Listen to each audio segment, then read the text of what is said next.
berjumpa di kontekstual Bible reading. Kita masuk 2 Samuel pasal 16. 2 Samuel 16. Ketika Daud baru saja melewati puncak, datanglah Siba, hamba Mefiboset, mendapatkan dia membawa sepasang keledai yang berpelana dengan muatan 200 ketul roti, 100 buah kue kismis, 100 buah buahan musim panas, dan sebuyung anggur. Lalu bertanyalah raja kepada Siba, apakah maksudmu dengan semuanya ini? Jawab Siba, keledai-keledai ini bagi keluarga raja untuk ditunggangi.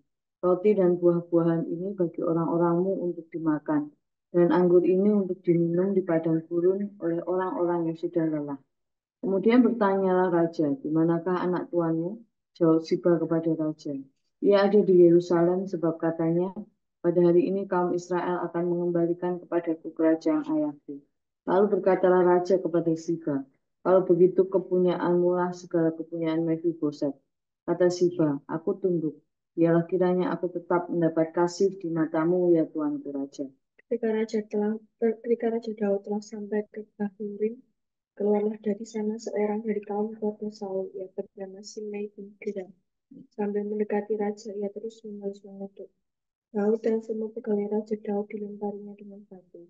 Walaupun segenap tentara dan semua pahlawan berjalan di kiri kanannya, beginilah perkataan Simei pada waktu ia mengutuk. Menyala engkau penumpah darah orang dursila. Tuhan telah membalas kepadamu segala darah keluarga Saul yang engkau gantikan menjadi raja. Tuhan telah menyerahkan kedudukan raja kepada anakmu Absalom. Sungguhnya engkau sekarang dirundung malang karena engkau seorang penumpah darah. Lalu berkatalah Abisai anak Seruya kepada raja, mengapa anjing mati ini mengutuki tuanku raja? Izinkanlah aku menyeberang dan memenggal kepalanya. Tetapi kata raja, apakah urusanku dengan kamu, hai anak-anak Seruya? Biarlah ia mengutuk. Sebab apabila Tuhan berfirman kepadanya, kutukilah Daud, siapakah yang akan bertanya, mengapa engkau berbuat demikian? Pula kata Daud kepada Abisai dan kepada semua pegawainya, sedangkan anak kandungku ingin mencabut nyawaku, terlebih lagi sekarang orang Benyamin ini.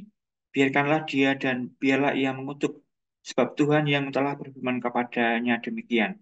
Mungkin Tuhan akan memperhatikan kesengsaraanku ini, dan Tuhan membalas yang baik kepadaku sebagai ganti kutuk orang itu pada hari ini. Demikianlah Daud melanjutkan perjalanannya dengan orang-orangnya, sedang Simei berjalan terus di lereng gunung bertentangan dengan dia, dan sambil berjalan ia mengutuk, melemparinya dengan batu dan menimbulkan debu.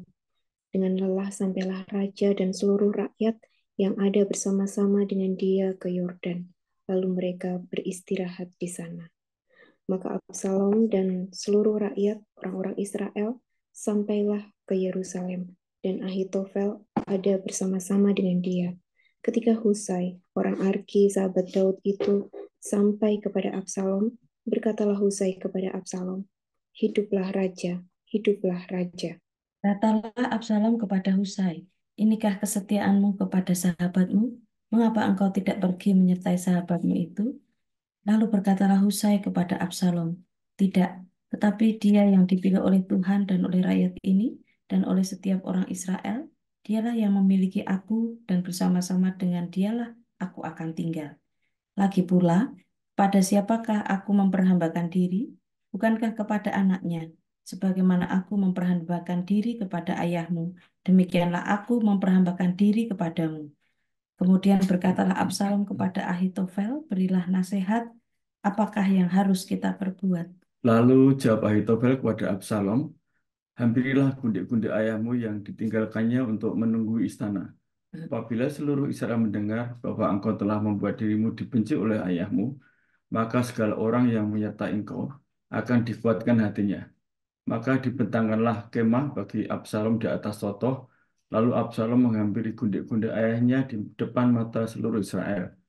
Pada waktu itu nasihat yang diberikan Ahitofel adalah sama dengan petunjuk yang dimintakan daripada Allah. Demikianlah dinilai setiap nasihat Ahitofel, baik oleh Daud maupun oleh Absalom. Kasih pelarian Daud dari Absalom. Di pasal 15 kita mendapatkan data bahwa Daud lari dari Absalom yang menduduki kerajaannya di Yerusalem. Nah, di dalam pelarian ini ada narasi di pasal 16 yang menunjukkan pertemuan Daud dengan Siba dan bagaimana Daud bertemu dengan Simei. Lalu di bagian yang ketiga kita melihat apa yang terjadi di kerajaan Absalom, yaitu ada dua penasehat, Ahitofel dan Husai.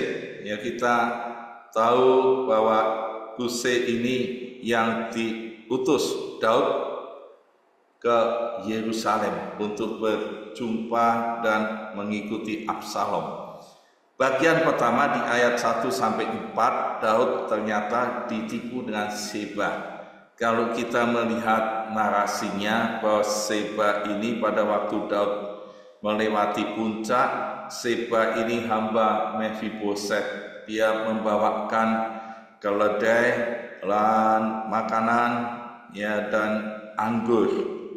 Dan masalah ini yang ditanyakan oleh Daud, apa maksudnya semua ini?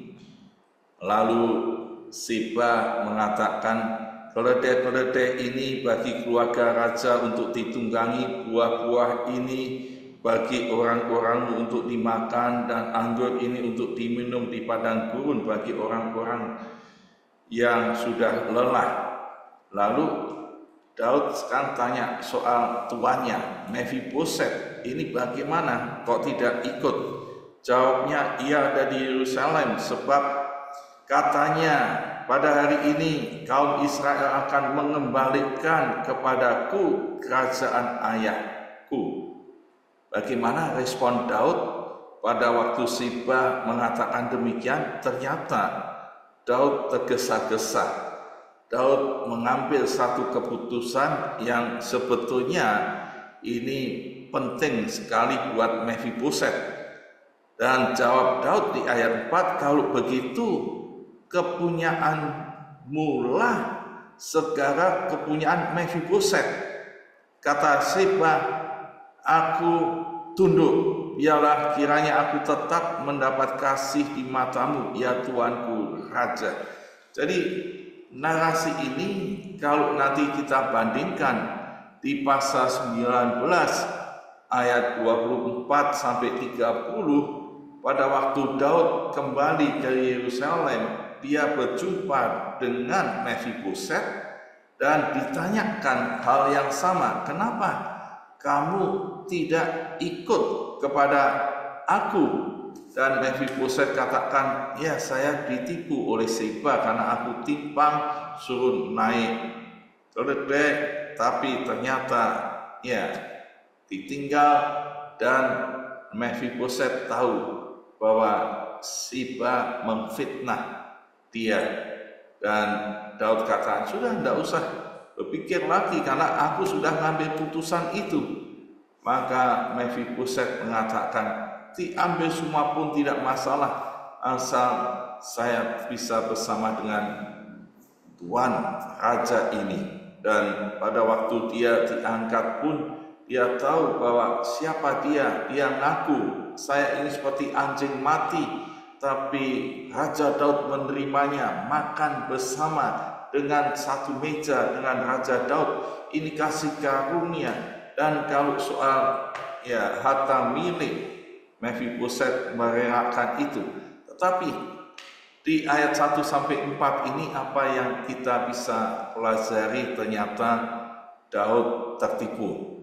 Di saat-saat dia dalam kesengsaraan pelariannya, kita bisa melihat ada seorang yang namanya Siba. Dia memberikan sesuatu, memperhatikan, kelihatannya dia baik, tapi kalau diruntut, dia sebetulnya seorang yang penjilat, pemfitnah, penipu.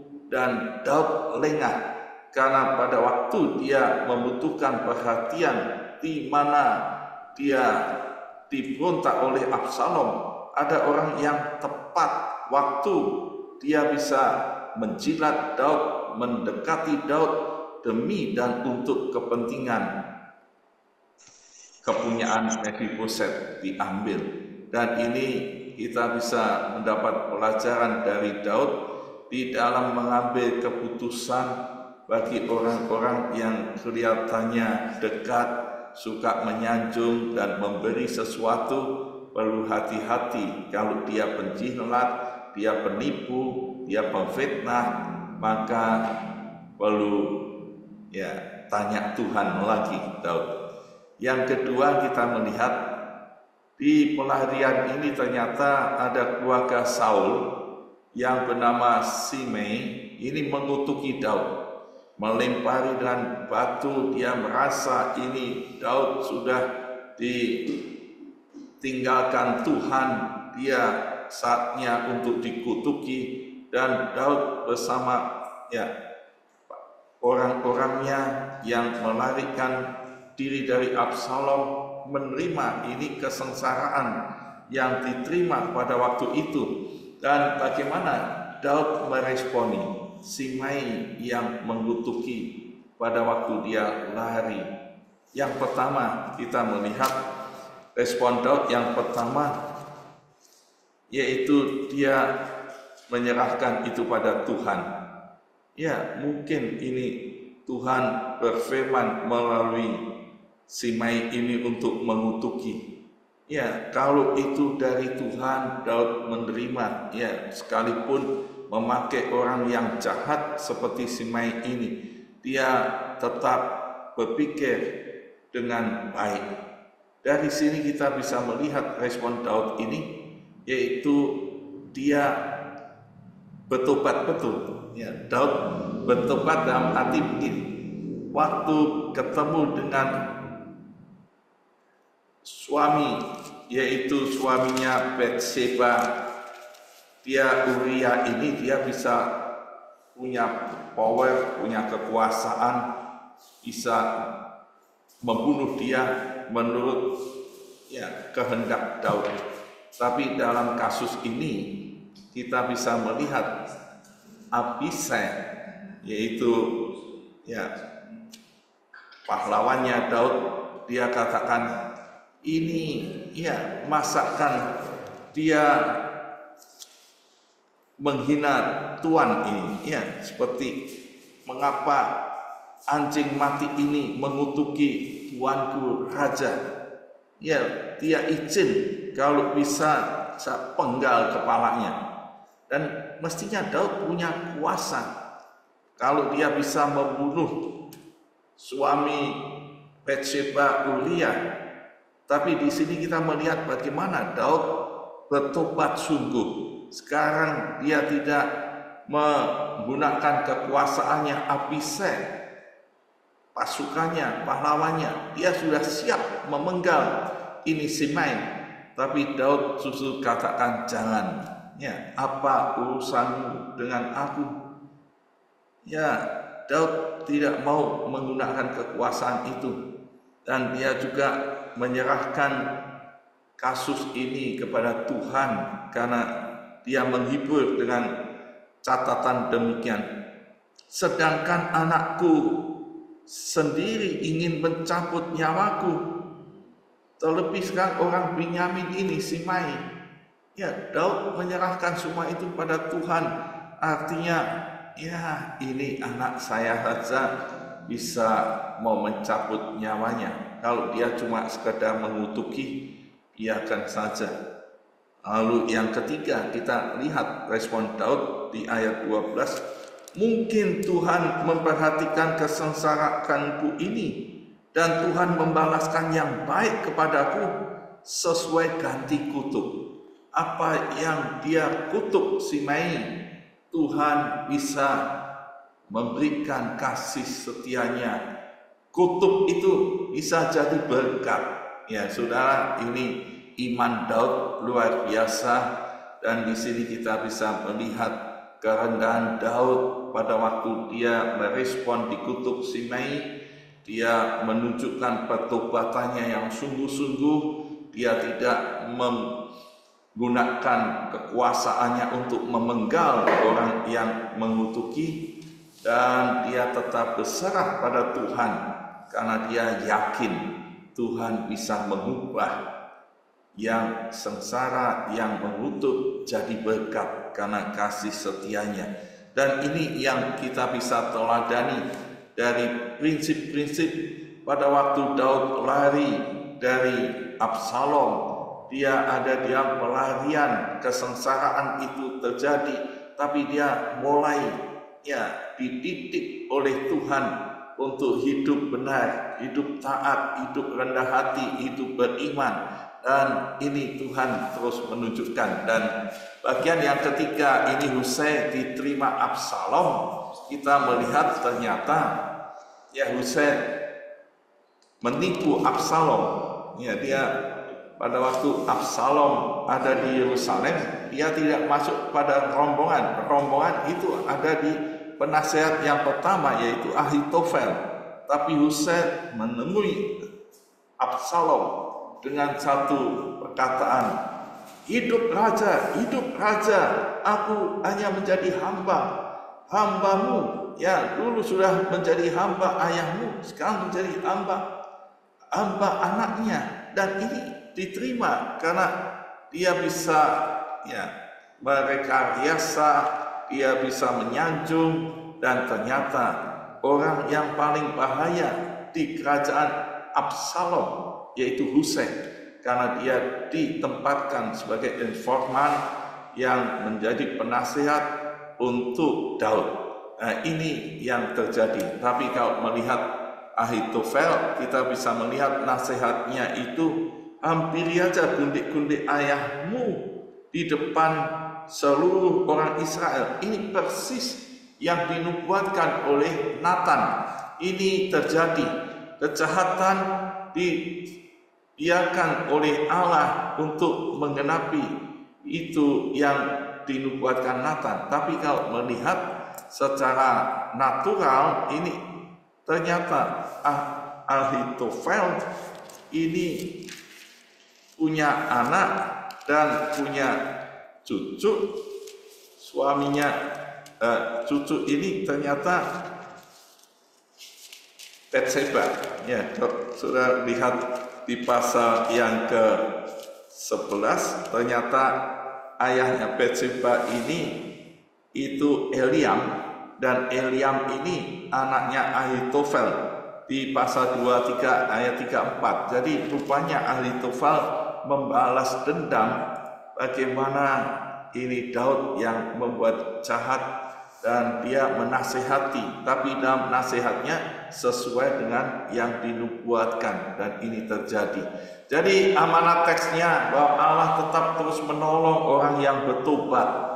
Daud yang rendah hati dan berserah pada Tuhan dalam pertobatan, Daud menunjukkan ketaatannya. Perubahan itu nyata, tidak menyepelekan seperti yang dulu. Dia tetap taat, dan kita bisa pelajari, kita bisa mencontoh, aplikasi. Apakah saya punya sikap rendah hati dan taat dalam hidup ini pada Tuhan? Yang kedua, apakah saya menyerahkan segala perkara itu pada Tuhan seperti yang telah dilakukan Daud? Amin. Tuhan Yesus memberkati. Responi firman Tuhan dengan pujian "Peganglah tanganku Roh Kudus". Biarlah kita tetap ada di dalam kebenaran Tuhan. Kita hidup jadi perkenan Tuhan.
Biarlah pagi hari ini kita berdoa supaya Tuhan membawa kita, Roh Kudus memegang tangan kita supaya kita berjalan di dalam kebenaran Tuhan.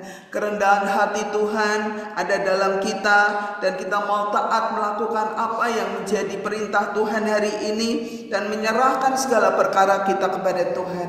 Mari kita bersama berdoa. Bapa Surgawi, kami saat ini Tuhan menyerahkan hidup ke dalam tangan Tuhan. Peganglah tangan kami ya Tuhan, supaya hari ini kami boleh berjalan di dalam tuntunan Roh Kudus dan firman-Mu. Biarlah kami tidak berdosa dan melakukan kejahatan kepada orang lain, tapi kami melakukan kebenaran kepada Tuhan dan sesama kami. Tuhan, ampuni segala yang tidak berkenan, dan kami mau Tuhan supaya kami mau menyerahkan hidup ini kepadamu untuk kami terus dibentuk menjadi pribadi-pribadi yang menyenangkan hati Tuhan, yang memuliakan Tuhan, yang hidup seturut dengan kehendak-Mu. Terima kasih Tuhan, terima kasih. Di dalam nama Yesus kami berdoa, kami mengucap syukur kepadamu. Haleluya.